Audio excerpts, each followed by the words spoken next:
নমস্কাৰ আপোনালোক সকলোকে স্বাগতম জনাইছোঁ অসম পিছৰ ইউটিউব চেনেল। আশা কৰোঁ আপোনালোক সকলোৰে খবৰ ভাল। তো Srimanta Sankardev university of health ছায়েন্সৰ জিএনএম নাৰ্ছিঙৰ এণ্ট্ৰেন্স এক্সামটো 11 আগষ্ট তাৰিখে হৈ গৈছিল। তো এতিয়া ইয়াৰে বহুতে ৰিজাল্টৰ কাৰণে ৱেইট কৰি আছে। তো এই ভিডিঅ'টোত আজি আমি এছ জিএনএম নাৰ্ছিঙৰ ৰিজাল্ট কেতিয়ালৈকে দিব পাৰে, ইয়াৰে সম্ভাৱনীয়তা তাৰিখ, তাৰপিছত এক্সপেক্টেড কাট অফ কিমান যাব পাৰে ৰেংক ৱাইজ, আৰু ৰিজাল্ট দিয়াৰ পিছত নেক্সট প্ৰচেছ কি হ'ব ইয়াৰ ওপৰত আলোচনা কৰিম। তো যদি আপোনালোক চেনেলটো প্ৰথমবাৰৰ বাবে আহিছে তেন্তে ছাবস্ক্ৰাইব থকা বেল আইকনটো অন কৰি থৈ দিব। তো প্ৰথমতে আমি ৰিজাল্টৰ কথা আলোচনা কৰোঁ। তো ৰিজাল্ট কেতিয়ালৈকে দিয়াৰ সম্ভাৱনা আছে।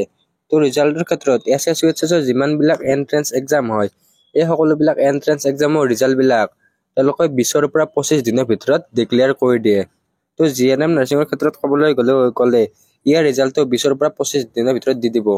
তো ইয়াৰে এণ্ট্ৰেন্স এক্সামটো 11 আগষ্ট তাৰিখে হৈছিল। তো ৰিজাল্টৰ ক্ষেত্ৰত আপোনালোকে 30 আগষ্ট নহ'লে 5 ছেপ্টেম্বৰলৈকে ধৰিব পাৰে। তো ইয়াৰে ৰিজাল্টটো এনেই হাইলি ৰিকমেণ্ডেডটো 30 আগষ্ট, কিন্তু কিছুমান ক্ষেত্ৰত চাবলৈ গ'লে বা কিছুমান ক্ষেত্ৰত কেতিয়াবা লেট হৈ যায়, লেট হৈ গ'লে 5 ছেপ্টেম্বৰ তাৰিখলৈকে ধৰিব পাৰে। তো এক্সপেক্টেড ৰেংকটো আলোচনা কৰাৰ আগতে নেক্সট প্ৰচেছটো আলোচনা কৰোঁ। তো ভিডিঅ'টোৰ শেষৰ পাৰ্টত এক্সপেক্টেড কাট অফখিনি দি দিম। এতিয়া নেক্সট প্ৰচেছ। তো এতিয়াতো ৰিজাল্টৰ কাৰণে ৱেইট কৰি আছে। প্ৰথমতে ৰিজাল্টটো আপোনালোকে কেনেকৈ চাব? তো আপোনালোকে গুগলত SSUHS.in বা SSUHS বুলি চাৰ্চ কৰিব লাগিব।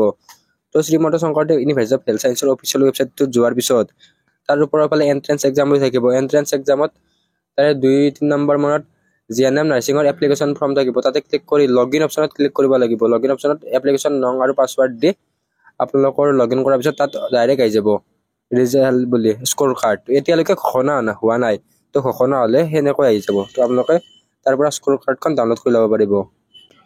তো আপোনালোকে ৰিজাল্টৰ পিছত আপোনালোকৰ যেনেকৈ BSc নাৰ্ছিং, বি ফাৰ্মৰ কাউন্সিলিং ৰিগাৰ্ডিং নটিছবিলাক ডাইৰেক্টৰ অফ মেডিকেল এডুকেশ্যন চমুকৈ DMEৰ পৰা দিয়ে, তেনেকৈ SSUHSৰ জিএনএম নাৰ্ছিঙৰ নটিছবিলাক DME প্ৰকাশ নকৰে। তো জিএনএম নাৰ্ছিঙৰ নটিছবিলাক লাষ্ট ইয়াৰো DHSৰ পৰা প্ৰকাশ কৰিছিল। তো আপোনালোকৰ গুগলত DHS বুলি চাৰ্চ কৰিব পাৰিব, ডাইৰেক্টৰ অফ হেল্থ ছাৰ্ভিচ। তো সেইটো ৱেবছাইটত ইয়াৰে নটিছবিলাক প্ৰকাশ কৰে। জিএনএমৰ কাউন্সিলিং ৰিগাৰ্ডিং নটিছবিলাক DHS আৰু মেৰিট লিষ্টটো DHSতে প্ৰকাশ কৰে। তো এইবাৰো DHSতে দিব। তো যেতিয়া ইয়াৰে নটিছ দিয়ে আমি চেনেলত ভিডিঅ' বনাম, তো চেনেলটো ছাবস্ক্ৰাইব কৰি থৈ দিব। আৰু বহুতে ইয়াৰে কাউন্সিলিঙৰ প্লেচটো জানিব বিচাৰে। তো BSc নাৰ্ছিং, বি ফাৰ্মৰ কাউন্সিলিঙৰ গুৱাহাটীত 6 মাইলত হয় DMEৰ অফিচত।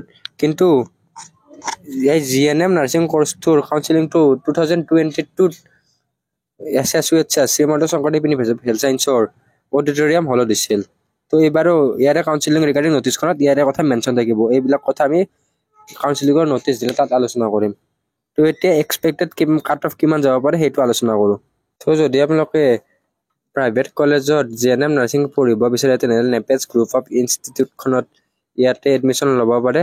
তো ইয়াৰে চিট বুকিং চলি আছে। তো ইয়াৰ কাৰণে আপোনালোকে SSUHSৰ জিএনএম নাৰ্ছিঙৰ এণ্ট্ৰেন্স এক্সামটো দিয়া হ'ব লাগিব। তো আপোনালোকে যদি চিট বুকিং বা এডমিশ্যন ল'ব বিচাৰে ডিছপ্লেত দিয়া নম্বৰটোত কণ্টেক্ট কৰিব।